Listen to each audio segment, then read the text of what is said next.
Bab 316, tujuan pertama tercapai. Lesh kembali ke Sang, dan Sang memandang Lesh sambil tersenyum. Apakah kamu berhasil? Dia bertanya. Ya, pemimpin Zero, kata Lesh dengan hormat. Saya menang melawan semua orang. Lesh cukup bersemangat. Hal seperti ini tidak terbayangkan olehnya. Menang melawan seluruh suku adalah impian. Namun mimpi itu menjadi kenyataan. Bagus sekali, kata Sang. Sekarang, kita hanya perlu menunggu. Lesh mengangguk. Dan kemudian, mereka berdua menunggu. Benar saja, 1 jam kemudian, sekitar 5 orang barbar meninggalkan kamp, dan ketika mereka melihat Lesh, mereka perlahan mendekat dengan hormat. Mereka berlima berhenti di depan Lesh tanpa mengucapkan sepatah kata pun. Apakah kamu mengerti? Lesh bertanya. Tak satu pun dari mereka berbicara selama beberapa saat. Kamu yang terkuat, kata salah satu dari mereka. Salah, jawab Lesh. Saya bukan yang terkuat. Di antara kelompokmu, akulah yang paling kuat, bukan yang terkuat. Pemimpin Anda memiliki lebih banyak kekuatan di tubuhnya, tetapi saya tetap menang. Itu berarti saya lebih kuat, bukan lebih kuat. Konsep-konsep ini asing bagi orang-orang barbar ini, tetapi mereka berusaha sebaik mungkin untuk memahaminya. Juga, meskipun aku lebih kuat dari siapapun di kamp, aku bukanlah yang paling kuat di antara semua orang. Benar, kata Lesh sambil menunjuk ke arah Sang. Kelompok itu memandang Sang dengan kaget. Dia mengajariku segalanya tentang kekuatan dan kekuasaan. Mudah bagiku untuk menang melawanmu, tapi aku bahkan tidak bisa melawannya. Dia yang paling kuat, tapi dia juga yang terkuat. Namun yang mengejutkan, orang-orang barbar tidak yakin. Sang memperhatikan ini dan menyeringai. Saya bisa menunjukkan kekuatan dan kekuatan saya kepada kalian semua, kata Sang. Kamu bisa mendatangiku, dan aku akan mengalahkanmu. Kamu tidak akan menjadi seorang penghancur, kata Sang. Orang-orang barbar itu saling memandang, dan salah satu dari mereka melangkah maju. Kemudian, dia menyerang Sang. Sang hanya mengangkat tangannya, dan tangan mereka saling bertautan. Orang barbar lainnya mencoba yang terbaik untuk mendorong Sang menjauh, tapi Sang hanya berdiri di sana. Sepertinya dia tidak mengerahkan kekuatan apapun. Orang-orang barbar menyaksikan dengan kaget. Bang! Sang melemparkan orang barbar itu ke samping dengan mudah. Ini membuktikan bahwa akulah yang terkuat. Sekarang, aku akan membuktikan bahwa akulah yang paling kuat. Sang perlahan melangkah maju dan berhenti di depan 5 orang barbar itu. Kamu bisa mengelilingiku dan menyerang pada saat yang bersamaan. Saat Lesh mendengar itu, alisnya terangkat. Sang telah mengajarinya bahwa dikepung itu buruk. Bagaimana dia bisa menang dalam situasi ini? Orang-orang barbar saling memandang dengan gugup, tetapi mereka akhirnya mengepung Sang. Kamu bisa memulainya kapanpun kamu mau, kata Sang. Dan kemudian, Sang menutup matanya yang tersisa dan fokus pada mana sense miliknya. Saat ini tengah hari, dan light mana tebal di sekitarnya. Akhirnya, salah satu orang barbar dari belakang Sang bergerak maju, dan 3 lainnya segera menyusul. Bang! Sang menghindar ke kiri, menghindari salah satu barbar dan membuatnya bertabrakan dengan yang di depan. Bang! Pada saat yang sama, Sang meninju ke kiri, memukul satu-satunya orang barbar di sana dan membuangnya. Orang barbar di sebelah kanan tidak dapat mencapai Sang karena 2 orang barbar lainnya menghalangi. Bang! Bang! Sang dengan cepat mengirim 2 orang barbar lainnya, hanya menyisakan 1 orang yang berdiri. Orang barbar terakhir hanya menatap Sang dengan kaget. Lesh juga menatap Sang dengan kaget. Lesh tidak bisa melakukan itu. Sepertinya leader Zero tidak terkalahkan. Yakin? Sang bertanya sambil tersenyum. Orang-orang barbar lainnya saling memandang dengan heran. Pemimpin. Salah satu dari mereka berteriak memberi hormat. Pemimpin. Yang lain segera mengikuti teladannya dan menyatakan kesetiaan mereka. Namaku Zero, kata Sang, dan aku bersedia mengajarimu semua cara menjadi kuat. Kekuatan hanyalah salah satu aspek dari kekuatan. Menjadi kuat akan meningkatkan kekuatanmu, tapi itu tidak cukup. Anda perlu melatih semua aspek kekuatan untuk benar-benar menjadi kuat. Orang-orang barbar mendengarkan kata-kata Sang dengan penuh perhatian. Namun, sukuku berbeda dari suku lain. Faktanya, ini bukan suatu suku. Hal ini mengejutkan orang-orang barbar. Bukan suku. Ini adalah sebuah kelompok, kata Sang. Aku tidak membutuhkan kesetiaanmu. Jika kamu ingin pergi, kamu boleh pergi. Jika kamu ingin bergabung dengan suatu suku, kamu diperbolehkan. Hidupmu ada di tanganmu, dan kamu dapat melakukan apapun yang kamu inginkan dengannya. Saya tidak akan ikut campur, dan saya tidak akan memberi Anda perintah. Hal ini membingungkan orang-orang barbar karena ini adalah konsep yang benar-benar baru. Aku akan mengajarimu menjadi kuat, tapi aku juga ingin imbalan. Jika kamu menginginkan sesuatu dariku, aku menginginkan sesuatu sebagai balasannya, kata Sang. Saya hanya mengajari Anda untuk menjadi kuat. Apapun yang Anda lakukan dengan kekuatan itu terserah Anda, tetapi untuk hak istimewa itu, saya menginginkan sesuatu. Orang-orang barbar saling memandang dengan gugup. Apa yang kamu inginkan, pemimpin? Salah satu dari mereka bertanya. Sang menyeringai. Saya ingin mempelajari semua teknik yang Anda gunakan untuk memperkuat tubuh Anda. Kesunyian. Momen yang sebenarnya, pikir Sang. Orang-orang barbar saling memandang dengan tidak percaya. Apakah itu semuanya? Salah satu dari mereka bertanya. Itu segalanya, kata Sang. Saya setuju. Salah satu dari mereka berkata. Saya juga setuju. Kata yang lain. Benar saja, semua orang setuju. Mereka semua telah menghabiskan waktu bertahun-tahun dalam hidup mereka untuk mendapatkan teknik ini, dan sekarang, mereka meneruskannya untuk pelatihan dari Sang. Sang memandang Lesh. Kamu yang pertama, ceritakan pada semua orang. Lesh memandang Sang dengan terkejut dan kemudian memandang yang lain. Untuk semua orang. Sang mengangguk. Kami adalah sebuah kelompok. Kami tidak berkontribusi dengan kekuatan kami sendiri, namun dengan kekuatan yang dapat kami berikan kepada seluruh kelompok. Tidak mudah bagi Lesh untuk memahami konsep ini, namun dia menurutinya. Selama beberapa menit berikutnya, Lesh menjelaskan apa yang dia lakukan untuk menjadi lebih kuat. Dan Sang akhirnya berhasil mencapai tujuan pertamanya.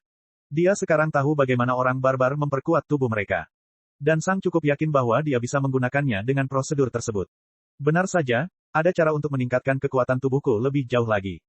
Bab 317, 3 teknik, 1 teknik. Lesh dengan cepat menjelaskan bagaimana dia berhasil membuat tubuhnya menjadi begitu kuat. Pertama, saya membutuhkan hati binatang yang setingkat dengan saya, jelas Lesh. Sang mengangkat alisnya, tetapi dia memperhatikan bahwa semua orang mengangguk. Rupanya, mereka juga membutuhkan hal itu. Setelah mendapatkan jantungnya, saya harus duduk dan menguras tenaga, kata Lesh. Pada saat itu, beberapa orang barbar mengerutkan alisnya. Menarik, bagian itu sepertinya sedikit berbeda dari apa yang dilakukan kebanyakan orang barbar, tapi itu bisa dimengerti. Lagi pula, tubuh Lesh lebih kuat daripada rata-rata orang barbar di levelnya, yang berarti tekniknya mungkin berbeda. Bisakah kamu menunjukkannya kepada kami? Sang bertanya. Lesh memandang Sang dan mengangguk. Kemudian, dia duduk bersila dan memejamkan mata. Dia menarik napas dalam-dalam beberapa kali dan menghembuskannya. Pada saat itu, tubuh Lesh mulai mengeluarkan uap dan menjadi lebih hangat. Sebagian besar orang barbar lainnya menyaksikan dengan heran ketika tubuh Lesh menjadi merah dan mengeluarkan uap. Mereka belum pernah melihat hal seperti ini sebelumnya. Setelah sekitar 5 menit, Lesh membuka matanya dan menarik napas dalam-dalam. Dia tampak sangat kelelahan. Orang-orang barbar lainnya tidak tahu apa yang telah dilakukan Lesh atau bagaimana dia menjadi kelelahan, tapi Sang bisa melihat apa yang terjadi. Kamu membakar mana di dalam tubuhmu, kata Sang. Saat ini, tubuhmu telah kehabisan mana. Orang-orang barbar itu bingung ketika Sang berbicara tentang mana. Bukankah itu yang digunakan para penyihir? Bagaimana orang barbar bisa memiliki mana? Bahkan Lesh tidak tahu apa yang dia lakukan. Dia hanya mengikuti teknik yang diajarkan para penyihir kepadanya tanpa mengetahui apa fungsinya.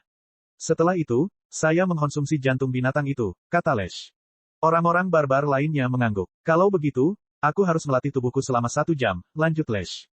Tolong tunjukkan pada kami, kata Sang. Kami harus tahu apa yang kamu lakukan. Lesh memandang Sang sebentar, tapi dia akhirnya menurut dan mulai melatih tubuhnya. Menariknya, Lesh tidak melakukan penguatan otot melainkan gerakan-gerakan yang mirip yoga. Dia mengambil beberapa posisi dalam waktu lama sambil menarik napas dalam-dalam. Orang-orang barbar memperhatikan dengan penuh minat selama 1 jam penuh.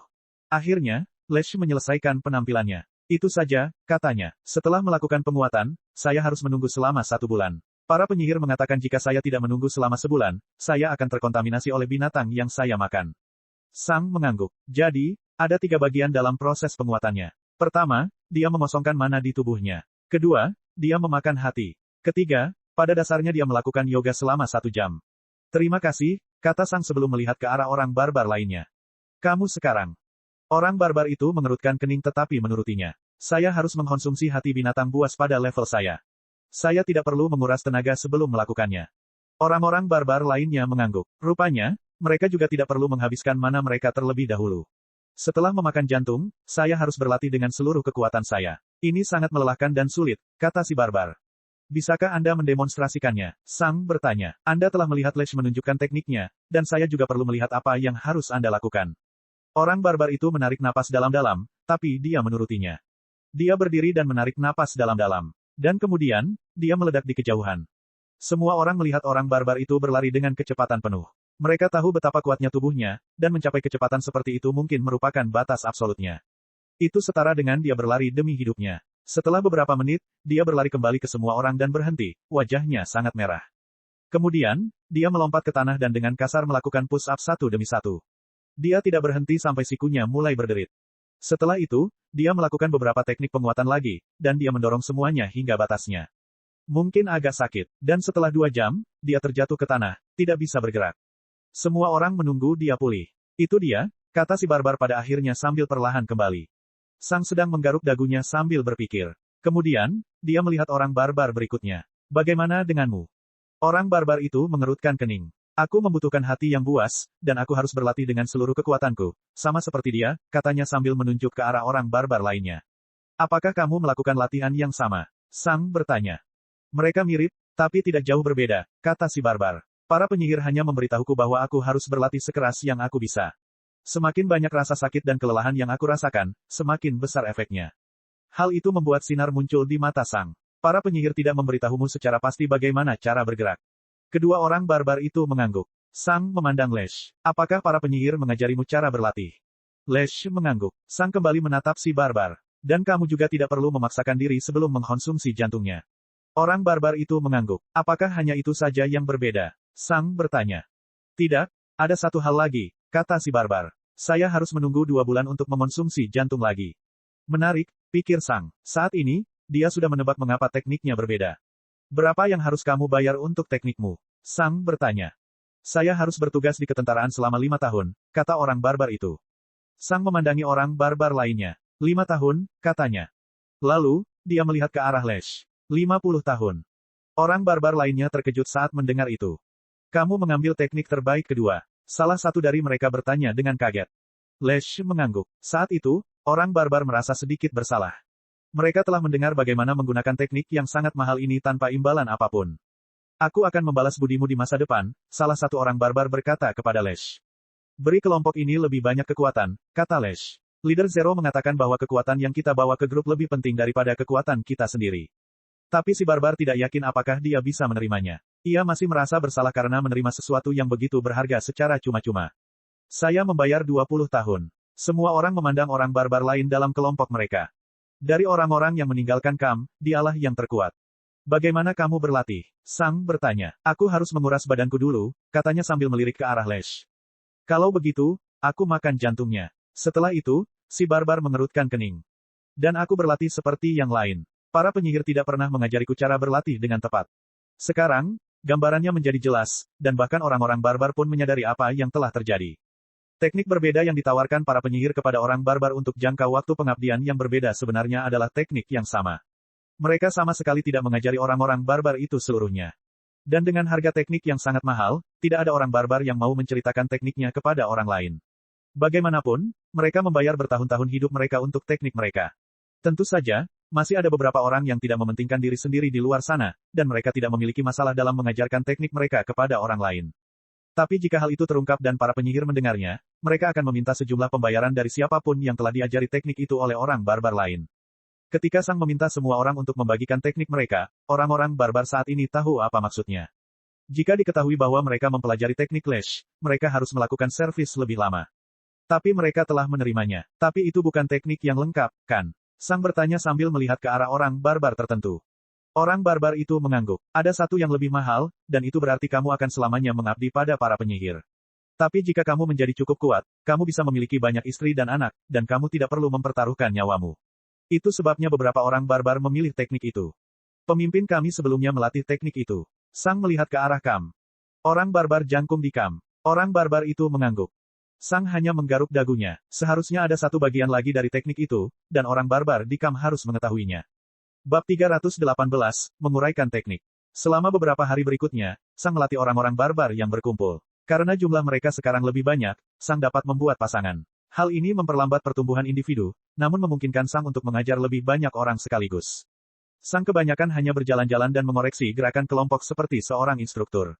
Tidak disangka aku benar-benar punya gym sendiri sekarang, pikir Sang sambil melihat orang-orang barbar itu berlatih satu sama lain.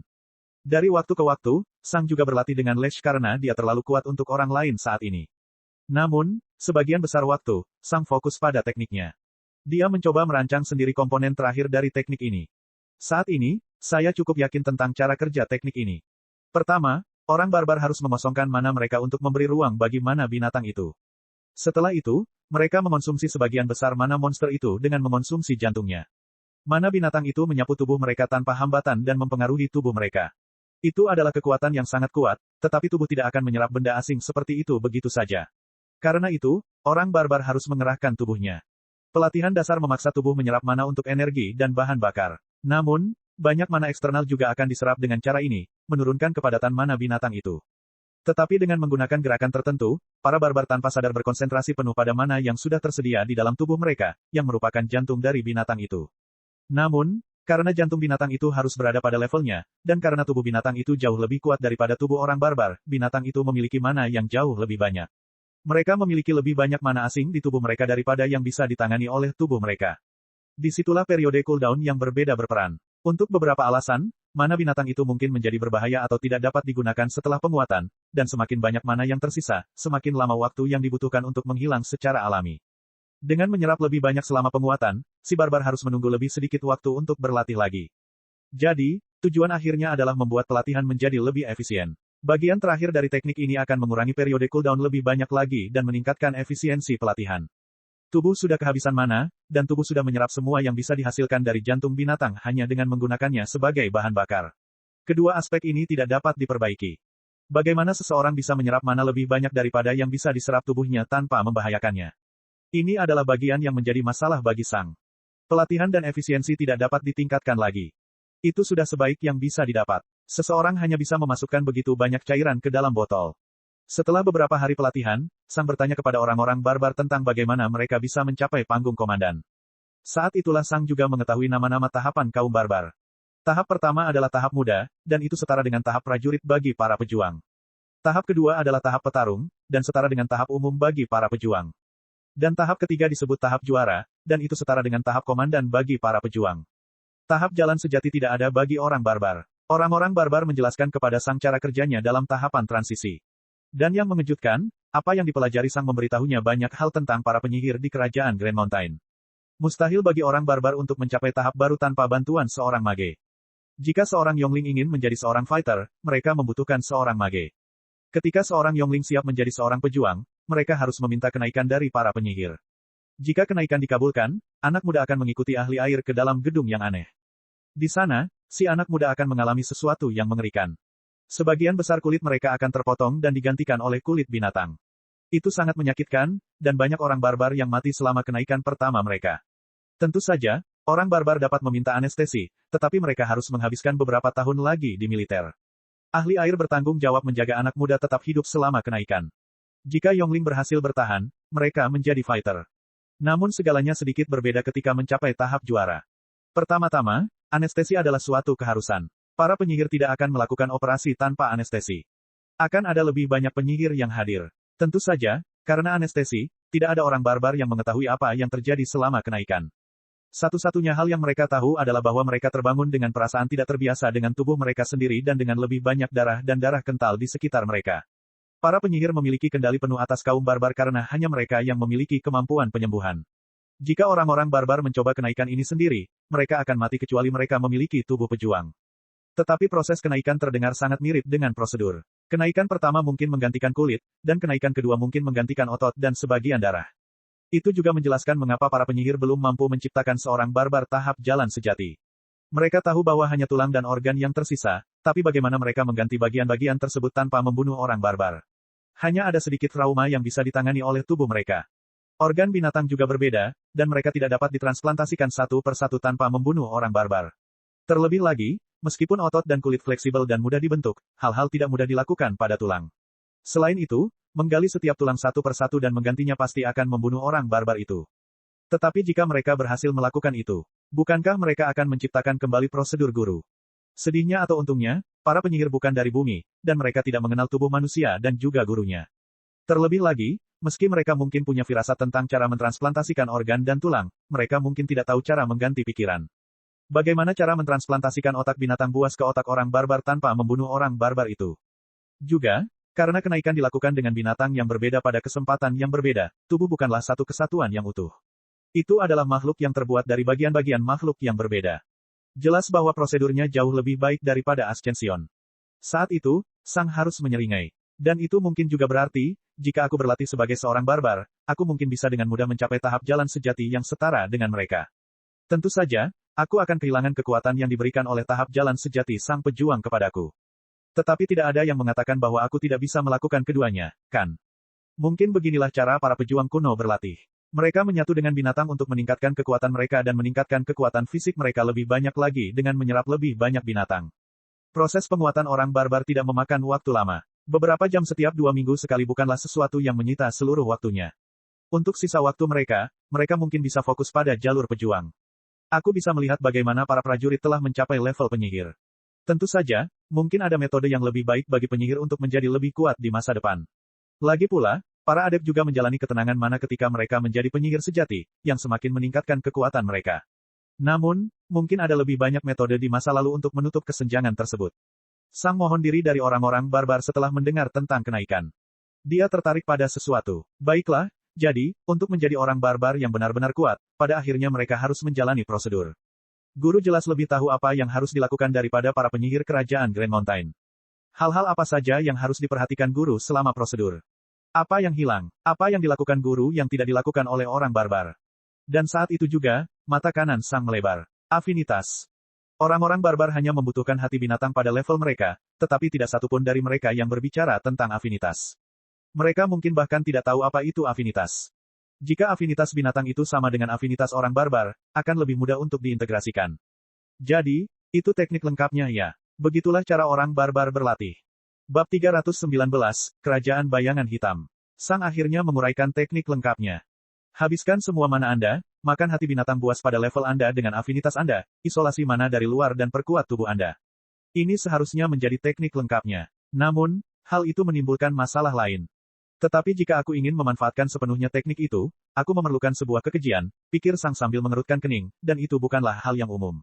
Itu sebuah masalah. Sang mencoba memikirkan solusi untuk masalah ini, tapi tidak ada. Para kekejian akan dibunuh oleh Zonebis segera setelah mereka melihatnya, dan jika Sang muncul di samping mereka, Zonebis mungkin memutuskan untuk juga membunuhnya.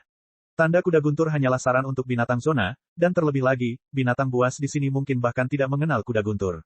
Aku tidak bisa menyebut kekejian begitu saja, kan? Sang tahu bahwa dia dan para kekejian mempunyai semacam hubungan. Setiap kali Sang melakukan kontak dengan seseorang, mereka dapat merasakan satu sama lain. Selain itu, Sang tidak pernah merasakan permusuhan apapun dari suatu kekejian. Itu hampir seperti para kekejian melihat Sang sebagai salah satu milik mereka. Sang menghela nafas. Bahkan jika aku bisa memanggilnya, mustahil bagiku untuk menyerapnya. Pertama-tama, meskipun para penyihir tidak terlibat dalam bisnis barbar, jika mereka tiba-tiba melihat kekejian, mereka akan menyerangnya dan membawanya kembali untuk dianalisis. Bahkan jika saya membunuhnya, mereka akan menyita saja. Selain itu akan menarik setidaknya satu Zonebis, dan itu akan mengubah kekejian menjadi debu. Pada saat yang sama, Zonebis akan memperhatikanku dan bahkan mungkin memutuskan untuk membunuhku. Jadi, meskipun ada mesin penjual otomatis kekejian tepat di sampingku, aku tidak bisa menggunakannya. Sepertinya aku harus menggunakan binatang lain untuk saat ini. Untungnya, jenis teknik yang aku gunakan hanya akan menentukan kekuatanku saat ini, dan tidak akan ada bedanya jika aku beralih nanti. Untuk saat ini, potensi penuh dari tubuhku belum bisa diwujudkan, tapi aku masih bisa memperkuat tubuhku sedikit. Pokoknya, aku harus bertanya tentang fauna lokal dari orang barbar. Sang kembali ke grup dan mengumpulkan mereka. Setelah itu, dia bertanya kepada mereka tentang setiap binatang yang mereka kenal. Orang-orang barbar sedikit terkejut, tapi Sang adalah yang paling kuat di antara mereka. Mereka sepenuhnya mempercayai Sang. Beberapa jam kemudian, Sang mengetahui tentang ratusan binatang. Untungnya, dengan pikiran Peak Apprentice Realm-nya, Sang dapat melacak binatang buas dan atributnya. Setelah semua orang memberitahu Sang tentang binatang buas, Sang menjelaskan konsep afinitas kepada mereka dengan menggunakan binatang sebagai contoh. Banyak suku telah membuat klasifikasi mereka sendiri untuk binatang buas, tetapi mereka umumnya tidak mengetahui bagaimana para penyihir mengklasifikasikan mereka. Kemudian, Sang memberitahu mereka bahwa dia cukup yakin bahwa bagian terakhir dari teknik ini adalah jenis binatang apa yang diserapnya. Orang-orang barbar cukup terkejut ketika Sang memberitahu mereka bahwa mereka juga memiliki afinitas. Sang mengajari setiap orang barbar cara melepaskan mana mereka. Teknik ini tidak memiliki kekuatan, tapi memungkinkan orang barbar mengeluarkan sedikit mana dari tubuh mereka, yang memberi Sang kesempatan untuk mengukur elemennya. Tidak ada kejutan apapun. Orang-orang barbar hanya memiliki afinitas yang normal. Sang memberitahu mereka afinitas mereka dan memberitahu mereka jenis binatang apa yang harus mereka waspadai. Jika mereka memiliki binatang dengan elemen berbeda, mereka mungkin bisa menukarnya dengan binatang yang berguna bagi mereka. Tentu saja perdagangan itu harus selesai dalam 1 hari. Jika mayat itu tidak diawetkan dengan mantra, ia akan kehilangan semua mana dalam 24 jam. Orang-orang barbar sangat gembira ketika mereka menyadari bahwa mereka sekarang mengetahui teknik terbaik yang ada, dan mereka ingin memperkuatnya. Haruskah kita menunggu serangannya? Salah satu orang barbar bertanya pada Sang. Menyerang. Sang bertanya, serangan apa? Orang-orang barbar itu bingung karena Sang tidak mengetahui tentang penyerangan itu, tetapi kemudian mereka menyadari bahwa Sang baru saja tiba. Kami sedang menunggu perintah para penyihir untuk menyerang zona tikus wabah, kata salah satu orang barbar itu kepada Sang. Zona tikus wabah. Sang bertanya. Kami saat ini berada di zona penyudip kore. Zona penyudip kore milik Kerajaan Grand Mountain, tapi kami baru berada di sini sekitar 3 bulan. Kami adalah bagian dari pertempuran yang memenangkan kami di Deep Kore Turtle Zone. Zona berikutnya adalah zona wabah tikus, dan kami menunggu perintah untuk menyerang, jelas si barbar. Sang menggaruk dagunya. Itu berarti kita saat ini berada di wilayah milik musuh 3 bulan lalu, dan sekarang, Kerajaan Grand Mountain menginginkan lebih banyak lagi. Mengapa kita harus menunggu serangan itu? Sang bertanya. Orang-orang barbar saling memandang dengan bingung. Kemudian, mereka melihat ke arah Sang. Karena para pemanggil. Alis Sang terangkat. Pemanggil. Apa itu? Hal ini semakin mengejutkan orang-orang barbar. Leader Zero bahkan tidak tahu tentang musuh yang akan dia lawan. Sang melihat keraguan mereka dan dengan cepat menjelaskan. Alasan mengapa saya di sini dan mengapa saya diperlakukan sebagai penjahat adalah karena saya tinggal di hutan belantara. Para penyihir mengatakan bahwa saya harus membayar mereka dengan nyawa saya, dan saya tidak percaya demikian. Itulah kenapa aku tidak tahu apa-apa tentang musuh kita. Orang-orang barbar ingat bahwa Sang adalah seorang penjahat, dan mereka melihat kerah bajunya. Mereka benar-benar lupa akan hal itu. Menjadi penjahat itu buruk dan salah, kata salah satu orang barbar sambil mengerutkan kening. Tapi kamu yang terkuat, kami akan menyusul, tambahnya. Sang mengangguk. Jadi, apa itu summoner? Kerajaan Grand Mountain mempunyai orang-orang barbar, kata orang barbar itu. Kerajaan Black Shadow memiliki summoner. Sang mengangkat salah satu alisnya. Kerajaan Black Shadow tidak memiliki orang barbar. Kami belum melihatnya, jawab si barbar. Kami telah mendengar bahwa ada orang yang mirip dengan orang barbar, tetapi mereka semua sangat lemah, dan kami belum pernah melihat satu pertarungan pun. Kami mendengar bahwa mereka berburu binatang yang lemah dan menanam makanan. Jadi, para prajurit di kerajaan Black Shadow bahkan lebih lemah dari orang barbar. Faktanya, mereka sangat lemah sehingga mereka bahkan tidak cukup kuat untuk bertarung dengan baik, pikir Sang. Saat itu, Sang mengerutkan alisnya. Tapi itu tidak masuk akal. Jalur seorang pejuang fisik adalah yang paling mudah, dan banyak orang mungkin dapat menemukan jalan ke depan. Mereka tidak harus sekuat orang barbar, tapi setidaknya mereka harus cukup kuat untuk ikut berperang. Mengapa petarung mereka begitu lemah? Sang bertanya. Pada saat itu, semua orang barbar mengerutkan kening. Dari apa yang kami dengar, summoner bisa memanggil kompanion bis dari suatu tempat, kata si barbar. Sang mengangkat alisnya. Aku bertanya tentang petarung, tapi oke. Binatang pendamping itu adalah mitra seumur hidup mereka, dan binatang pendamping dapat mengendalikan binatang lain. Kekuatan binatang pendamping juga membuat pemanggil lebih kuat dan memungkinkan mereka mengendalikan lebih banyak binatang. Para penyihir selalu menyuruh kita untuk membunuh binatang pendamping saat kita melihatnya. Pemanggil menjadi lemah dan tidak berharga saat kita membunuh binatang pendamping. Pada saat itu, si barbar mengerutkan kening. Binatang menjadi lebih kuat dengan memakan binatang lain atau manusia. Saat itu, mata kanan Sang melebar. Dia tahu apa maksud orang barbar itu. Kami telah mendengar bahwa tidak ada petarung yang kuat karena yang kuat semuanya akan diumpankan ke hewan pendamping. Bab 320, Pemanggil. Sang dan orang-orang barbar mengerutkan kening. Tak satu pun dari mereka menyukai gagasan tentang prajurit yang diumpankan ke binatang buas. Meskipun saya sedih mengatakannya, itu masuk akal. Binatang perlu memakan binatang atau manusia untuk menjadi lebih kuat, dan manusia bisa menjadi lebih kuat hanya dengan berlatih, memakan obat, atau bermeditasi. Bagi kerajaan Black Shadow, manusia normal mungkin juga merupakan herbivora, yang diumpankan ke karnivora yang berguna. Seberapa kuatkah para summoner ini? Sang bertanya. Mereka tidak sekuat itu, kata salah satu orang barbar. Tidak sekuat itu, Sang bertanya dengan alis terangkat. Tapi mereka bisa mengendalikan beberapa binatang, kan? Kedengarannya sekuat mage. Orang barbar itu menggelengkan kepalanya. Binatang buas yang dikendalikan oleh summoner jauh lebih lemah daripada binatang buas. Bagaimana? Sang bertanya. Kami tidak tahu persisnya, kata si barbar. Kami pikir binatang normal mungkin terlalu kuat. Dalam hal apa mereka lebih kuat? Sang bertanya. Binatang buas itu lebih lemah, kata si barbar. Binatang pendamping memiliki tubuh yang jauh lebih lemah daripada binatang buas normal, dan binatang buas lain yang dikendalikan oleh pemanggil setidaknya satu tingkat lebih lemah daripada binatang pendamping. Jadi, kata Sang, singkatnya, summoner yang levelnya sama dengan Pig Fighter punya companion beast yang levelnya sama dengan Pig Fighter, dan mereka punya beberapa monster yang setara dengan Latte Fighter, kan? Orang-orang barbar itu mengangguk. Binatang pendamping sama kuatnya dengan pemimpin kita sebelumnya di camp, tetapi mereka bertarung jauh lebih baik daripada binatang buas. Pemanggil mengendalikan mereka. Binatang-binatang lain juga berada di bawah kendali pemanggil, tetapi mereka tidak bertarung sebaik binatang buas pendamping. Binatang pendamping. Sang menggaruk dagunya. Menarik. Itu berarti binatang pendamping sama kuatnya dengan binatang barbar yang sangat kuat pada levelnya. Tubuh mereka hampir setara, dan binatang itu juga bisa bertarung dengan sangat baik. Binatang buas lainnya memiliki level yang lebih lemah, tetapi mereka tampaknya tidak lebih lemah dari binatang buas, yang berarti mereka sama kuatnya dengan binatang pendamping. Berapa banyak monster yang bisa dikendalikan oleh summoner? Sang bertanya. Kebanyakan summoner memiliki binatang pendamping dan 2 binatang buas, namun beberapa bahkan memiliki 3 binatang tambahan.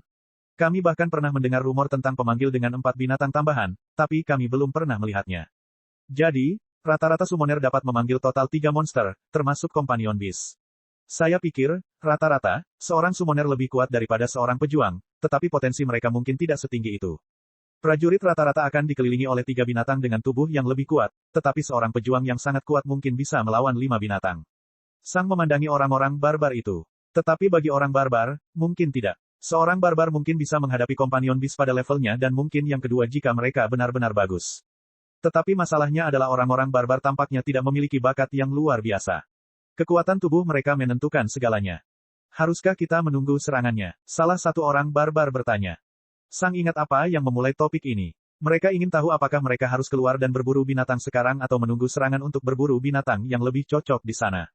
Kapan serangannya? Sang bertanya. Kami tidak tahu, kata salah satu orang barbar itu. Para penyihir memberitahu kita 1 hari sebelum kita pergi, dan mereka belum memberitahu kita.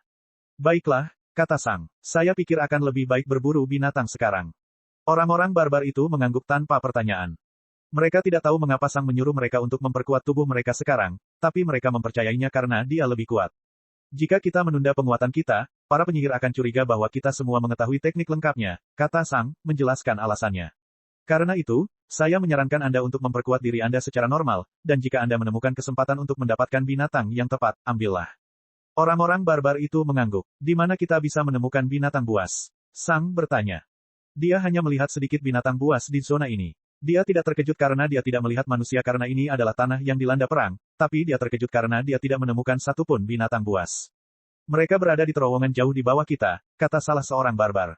Anda dapat menemukan gua di pegunungan, dan sebagian besar mengarah ke terowongan di bawah kita.